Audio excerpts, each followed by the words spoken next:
Вести во 18 часот. Добар ден. На почеток насловите од денеска. Владината реконструкција влегува во финална фаза. Деталите ќе бидат соопштени во вторник. Секој од владините партнери си има своји приоритети во одредени области. На маса се сите отворени теми.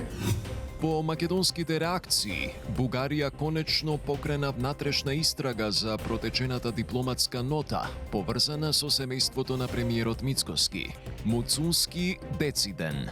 Ужасно сум разочаран од одговорот што дојде од Софија. Објавено видео отвори дилема.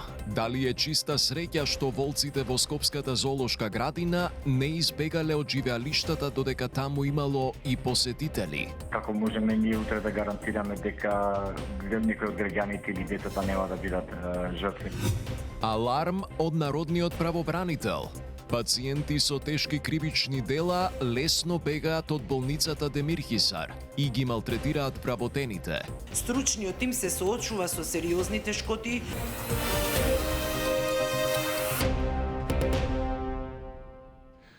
Владината реконструкција влегува во финална фаза. Премиерот Мицкоски викендов на поединечни средби со коалицијските партнери Вреди и Знам ќе го крои новиот министерски состав.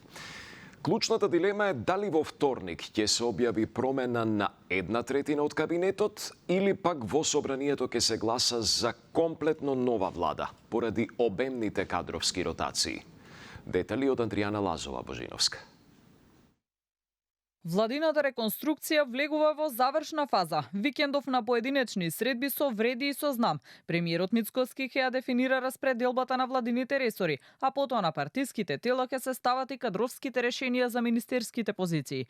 Мицкоски најави дека официјално ќе ги кажа деталите во вторник, по состанокот на извршниот комитет на ВМРО-ДПМН, со што ќе се расчистат и дилемите дали ќе се менува 1/3 од составот за што собранието би гласало министри поединечно, или ќе бидат назначени поголем број нови кадри, со што ќе се избира целосно нова влада. Секој од владините партнери си има своји приоритети во одредени области, ќе има промена на ресори. И во насока на тоа, јас ценам дека во следниот период ова влада, која што ќе биде, доколку ја добие довербата, се разбира од пратениците, вака каква што планираме да биде реконструирана, сега ќе видиме дали тоа ќе биде тоа во рамките на ние 1/3 или ќе биде повеќе. Очекувам да го заврши многу успешно својот мандат. Но на кое што е важно е дека можеме од денеска да кажам дека имаме стабилизирана и консолидирана состојба во државата. Според неофицијалните информации, единствено министерство за кое имало негодување е земјоделство, ресор кој премиерот го понудил на Димитриевски во замена за Министерството за правда, кое веќе е ветено на Вреди. Од Знам демантира дека за ова прашање има и внатрепартиски кавги и тврда дека се уште сите опции се во игра. На маса се сите отворени теми, нема конечен договор за ниту едно прашање. Разговорите во континуитет продолжуваат во следните денови и очекуваме разврска на сите настани да биде кон средината на следната недела. Во Вреди пак денеска на председателство ги започнуваат внатрепартиските консултации за договореното со премиерот и веќе се споменуваат имиња на потенцијални министри кои тие би ги предложиле. Неофицијално еден од новите предлози ќе биде универзитетскиот професор и заменик член на Венецијанската комисија Јетон Шасивари, како експертско решение за Министерството за правда, додека вице-премиерот Беким Сали од евроинтеграции најверојатно ќе преземе друг ресор. Од она што е веќе договорено, Вреди наместо досегашните 5 ќе добие 6 места. Освен правда ќе имаат кадар за односи меѓу заедниците на местото на Иван Стоилковиќ, како и министри за култура и за спорт на местото на Љутко Фиристовски. ВМРО-ДПМН пак ги добива евроинтеграции, добро владење, како и ресорите здравство и социјална политика, од кои ќе се заминат Азир Алиу и Фатмир Лимани. Цветан Трипуновски од земјоделство пак според информациите ќе ја напушти функцијата поради здравствени причини. Вистинска паника меѓу сегашните и идните пензионери предизвика најавите дека тие би можеле да се соочат со значително пониски пензии, доколку не се спроведат реформи во пензискиот систем. На оваа тема предмалку со директорот на ПИОМ Никола Мемов разговараше колегата Дејан Трајковски, па во живо го вклучуваме во вестите и повели Дејан да чуеме што вели Мемов, дали има место за загриженост околу пензиите. Борче, загриженоста, како што кажа ти, се појави откако излегоње анализи дека придорниците кои што ги плаќаат работниците не се доволни да се исплатат сегашните пензии, па на годишно ниво владата ја крпи, условно кажано, таа дупка која што се отвара во фондот, а дополнителен притисок создава и тоа што бројот на пензионери полека се повеќе се изедначува со бројот на вработени, односно на оние кои што ги плаќаат придонесите, но првиот човек на ПИОМ Никола Мемов уверува дека нема простор за загриженост и дека владата законски гарантира дека пензиите мора да се исплатат. Во едно вели дека веќе се подготвува и сет мерки кои што би оделе во насока на реформи на пензискиот систем во земјава, па предлагам тука повеќе од него да слушнеме околу ова прашање. Точни се констатациите дека соодносот на број на вработени во државата со бројот на пензионери се намалува. Од 1,7 према 1 сега е намален на 1,64 вработени на еден пензионер. Пензискиот систем е стабилен. Пензиите се исплаќаат, меѓутоа вториот столб како дел од пензискиот систем на Македонија врши притисок на првиот столб, тоест на фондот на ПИОМ. Борче, стравување се појави кај оние кои допрва треба да бидат пензионери, по информациите дека околу 70-80% од идните пензионери нема да ги исполнат условите за минималец. Тоа првенствено се припишува на недоволен стаж и нередовни уплати на придонеси. Сепак според директорот на ПИОМ и минималната пензија ја гарантира владата, односно идните пензионери ќе земаат пензии од ПИОМ и од вториот столб, односно тие заеднички ќе комплетираат пензијата која што ќе треба да ја земаат пензионерите, но како тоа во пракса ќе се одвива и каков е тој механизам, предлагам да слушнеме повеќе од Мемов. Со тој фонд не управува државата, со средствата во вториот столб управуваат и тие средства ги инвестираат пензиските друштва. Во Македонија имаме 3 пензиски друштва акредитирани за таа работа. Меѓутоа, анализите се дека од Законот за задолжително капитално пензиско осигурување, дека еден дел од средствата во пензиите на идните пензионери ќе ги обезбеди првиот столб, тоест ПИОМ, а другиот дел ќе се обезбедат од пензиските друштва, односно од вториот столб. Доколку двете суми, средствата од двата извора, кога ќе се спојат, сумата е под минималната пензија, тогаш владата го гарантира минималната пензија и таа ќе биде сервисирана од фондот на ПИОМ. Така, Борче, најавите се тие. Пензискиот фонд е под силен притисок долги години, па останува да видиме што ќе донесат оние најавени системски реформи кои што ги спомена и Мемов. Студио. Дејан Трајковски за ситуацијата во пензискиот фонд и благодарам. Собранието денеска ги донесе законите за судска служба и за обвинителската служба. Пратениците од опозицијата не дадоа поддршка, бидејќи според нив двете законски решенија не се реформски и со нив само декларативно се следат целите од реформската агенда. Пратениците од владеачкото мнозинство пак посочија дека законските решенија се донесени низ демократска процедура и во нив се инкорпорирани и двете крупни барања на засегнатите страни, по однос на нивниот статус и примањата. Двата закона, како што посочија пратениците од опозицијата, нема да обезбедат независност, непристрасност и напредок во судската и јавно-обвинителската служба. Вонредниот надзор на Народниот правобранител открива дека лица со тешки кривични дела и психички заболувања често бегаат од болницата во Демирхисар, бидејќи нема кој да ги чува. Здравствените работници алармираат дека тие не се полицајци, па државата најавува законски измени за воведување затворска полиција во овие установи. Мирјана Мирчевска-Јовановиќ.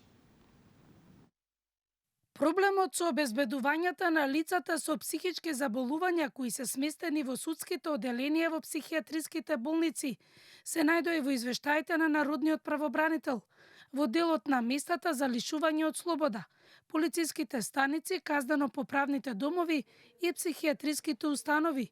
Во вонреден надзор во психијатриската болница Демир Хисар е посебно забележано дека лицата покрај психолошкото нарушување имаат и тешки кривични дела, дека не се под надзор и често бегаат од болницата. Комплексноста на случаите и специфичниот профил на пациентите создаваат значителен притисок врз расположливите човечки материјални ресурси. Во услови на ограничен кадровски капацитет и недоволни ресурси, стручниот тим се соочува со сериозни тешкоти во обезбедувањето соодветен третман и континуирана грижа за пациентите. Дополнително, беше посочено дека болницата не располага со соодветни безбедносни капацитети и услови за згрижување на лица од ваков профил, поради што бегствата од установата представуваат појава која се случува релативно често. Канал 5 во серија прилози ја работи оваа тема, каде што вработени од болниците велат дека и покрај малиот број на вработени за лекување не може да бидат и полицајци и да ги контролираат. Александар Пандов, првиот човек на управата за извршување на санкции, потврди дека со новите измени на законот ќе биде ставено да има во овие установи затворска полиција.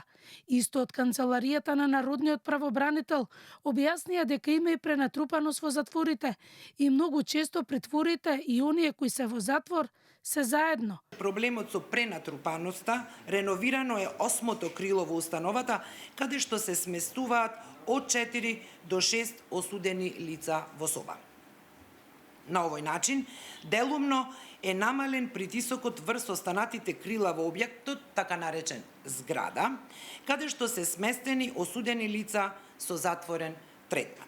Во полициските станици е потврдено дека нема доволно униформирани полицајци и во поголем дел од станиците нема посебни простории за сослушување на деца.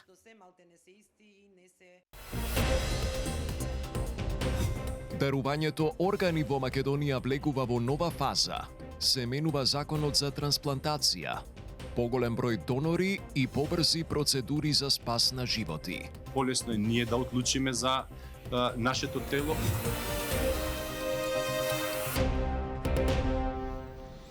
Официјална Софија покрена внатрешна истрага за протечената дипломатска нота поврзана со семејството на премиерот Мицкоски, но без директна осуда на скандалот. Шефот на македонската дипломатија Муцунски изрази огромно разочарување од млакиот бугарски одговор и порача дека тамошните власти мора да покажат одговорност наместо да се правдаат. Михајло Видимлиски. Официјална Софија не се извини, но по жестоките реакции од Мицкоски и Муцунски, тамошното МНР го осуди објавувањето на дипломатската нота за патувањето на семејството на македонскиот премиер во Пампорово. Ставот го нема на сајтот на Министерството, а го дале како одговор за дел од бугарските медиуми. Прашани за коментар по изјавата на Мицкоски дека по овој дипломатски скандал не очекува подобрување на односите со Бугарија, од кабинетот на Велислава Петрова Чамова, за БТА посочиле и дека случајот се испитува во рамки на Министерството. Министерството за надворешни работи придава најголемо значење за заштитата на дипломатската кореспонденција и ги осудува сите дејствија што ги кршат строго утврдените меѓународни правила и практики во оваа област. Како што веќе наведовме, нотата што циркулираше во јавноста се однесува на настаниот 6 јануари 2026 година. Околностите околу случајот се уште се разјаснуваат. Наредена е инспекција за да се утврдат сите факти поврзани со обработката на нотата. Министерот за надворешни Тимчо Муцунски во синокешното само интервју остро реагираше на првичниот став на бугарското МНР, во кој единствено се дистанцира од скандалот и оценија дека немало никаква закана за безбедноста на семејството на Мицкоски, бидејќи настанот се случил во јануари. Ужасно сум разочаран од одговорот што дојде од Софија. Одговорот во суштина беше одамна се случил. Не беше ни јасен демант, туку одамна се случил инцидентот. А вие очекувавте извинување? Не видете, осуда очекував. да се каже дека се сгрешило, како што ние осудивме дејствие на наша територија. А за ова би се јавите или? Не. Премиерот Мицкоски пак во отвореното студио на МТВ по повод 2 години влада синоќа оцени дека провокациите во изминатиот период се резултат на организирана бугарска кампања во Македонија. Мислам дека се ниски страсти и второто организирана кампања која што овој период е забележлива. Но во ред, сега ние сме зафатени со други активности во рамките на партиската реконструкција, владината реконструкција и го користат овој слободен простор еден-двајца политички ликови во државава да се обидат да промовираат нешто кој што никој не може да го како да кажам прифати. И ова е еден поширок контекст на обид за влијание тука. Македонските власти претходно порачаа дека очекуваат темелна истрага од Бугарија за протекувањето на дипломатската нота со лични детали и маршрутата за патување на сопругата и малолетниот син на премиерот. А бугарскиот амбасадор во земјава веќе бил повикан на разговор каде што му бил изразен висок степен на незадоволство. Македонските евроинтеграции се пред нов дипломатски предизвик. Откако шефот на дипломатијата Тимчо Муцунски откри дека вториот протокол со Софија е само обичен записник од средба, кој што не произведува правни обврски. Афродита Рамос. Вториот протокол кој официјална Софија упорно се обидува да го прикаже како дел од преговарачката рамка со ЕУ е записник од средба кој што не произведува никакви правни обврски за нашата држава. Изјави македонскиот шеф на дипломатијата Тимчо Муцунски во само интервју на Канал 5. Министерот го посочи токму вториот протокол како сршта на проблемот, создадена како што вели од претходната македонска власт, кон чие решавање сега се насочуваат дипломатските напори со новата бугарска влада. Моето гледиште е дека се работи за записник од средба, кој што не произведува никакви правни обврски за нашата држава. Нејасно е како доаѓаме до називот на тој документ. Се работи за записник од средба помеѓу двајца министри за надворешни работи. Но Бугарија вели тој записник од средба, кој што во тој момент максимално да го третираме како израз на политичка волја на две актуелни влади, Бугарија вели тој ве обврзува правно и ви создава обврски кои што директно ќе се рефлектираат на вашиот пат кон Европската Унија. И тоа отворено ни се кажува. И со донесени уставни измени и усвоен акцијски план за малцинствата како комплиментарни услови за отпочнување на европските преговори, Софија отворено кажува дека ќе проследи нови билатерални прашања на адресата на Скопје, иако Брисел е на ставот дека тие не се дел од преговарачката рамка, дециден Муцунски. Тој тврди дека и без отпочнати преговори, Македонија има пристап до истите фондови како и земјите кои веќе се во тој процес. Во моментот Албанија и Црна Гора, иако се земји кои што преговарат, немаат пристап до никој дополнителен фонд до кој што ние не имаме пристап. Значи тие се исти фондови во моментот, независно од тоа дали преговарате или не преговарате, во моментот структурираниот фонд до кој што сите имаме пристап е така наречениот план за размер. Оваа влада нема обврска да ги имплементира стратешките грешки во евроинтеграциите на претходниците, вели Муцунски. При тоа отфрлајќи можноста за референдум, но како што вели за европското прашање граѓаните ќе се изјаснат преку следните парламентарни избори. Катастрофални економски резултати и изолација наместо европска иднина обвинуваат од СДСМ околу работата на владата во првите 2 години од мандатот. Граѓаните заслужуваат резултати, а не лаги, велат од СДСМ.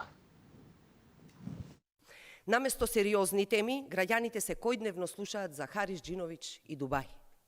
Од Мицкоски нема одговори ниту на едно прашање. Ниту за економијата, ниту за корупцијата, ниту за европскиот пат, ниту за криминалните тендери. Затоа што нема одговори, премиерот се враќа на она што најдобро го знае – закани. По 2 години нарачување на процеси преку медиуми, преку собраниската говорница и по телефон, сега дојде и до директни закани со затвор од собраниската говорница.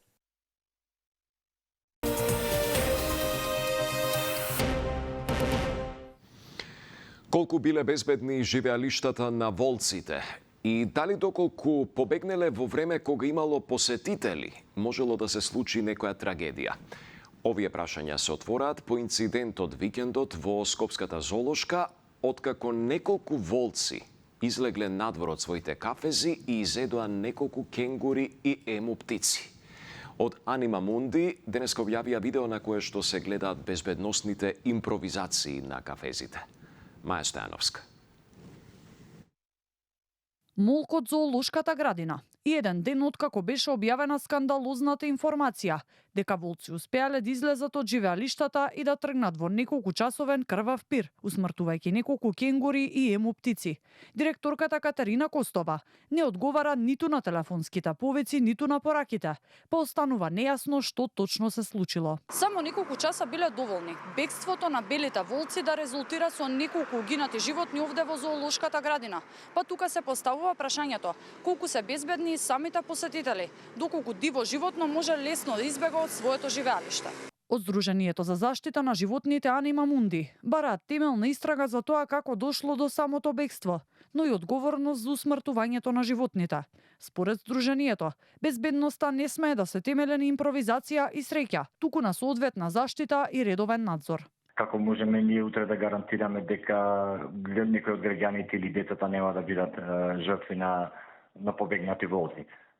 Мислам, како е можно воопшто да копаат дупки, а без тоа никој да го забележи од вработените? Како е можно во објектот во кој се чуваат диви потенцијално опасни животни да нема елементарен надзор или безбедносни протоколи? Јавноста бара одговори, чека одговори и во меѓувремено видовме животните платија со живот за овие пропусти во самата институција. Според информациите, белите волци избегале од своето живеалиште, така што ископале дупка под оградата. Откако биле забележани, на вработените им биле потребни неколку часа да ги заловат и вратат волците назад. На видео објавено од Анима Мунди се гледа самото живеалиште на белите волци, кое е импровизирано со мрежа и од кое без поголеми пречки. Волците успеваат да копаат под оградата. Од Анима Мунди бараат зоолошката итно да биде затворена и да се направи инспекција на сите живеалишта и безбедносни системи и истата да биде претворена во спасувачки и рехабилитирачки центар на животните, наместо како што велат, да се внесуваат нови животни, на место кое не ги обезбедува законските и стручните стандарди за нивно чување и нега. Дарувањето органи во Македонија влегува во нова фаза со предложените реформи на Министерот за здравство Алију. Изјаснувањето за донорство ќе стане задолжително прашање во електронскиот здравствен картон, без чиј одговор лекарите нема да можат да пристапат до податоците. Доколку измените поминат во собранието без кочници, новиот систем би можел да стапи во сила многу брзо. Сања Трајковска Ставров. Прв ќе дадам согласност за да бидам потенцијален донор на органи, а за околу една недела откако измените на законот се очекува да стапат на сила и системот на мој термин биде променет, сите граѓани при следната посета кај матичниот лекар ќе мора да се изјаснат со да или со не на прашањето дали сакаат да бидат органодарители. Ова го посочи министерот Азир Алију, потенцирајќи дека докторот нема да може да пристапи во мој термин за да им даде извештај или да ги упати на специјалист пациентите ако не се одговори на прашалникот.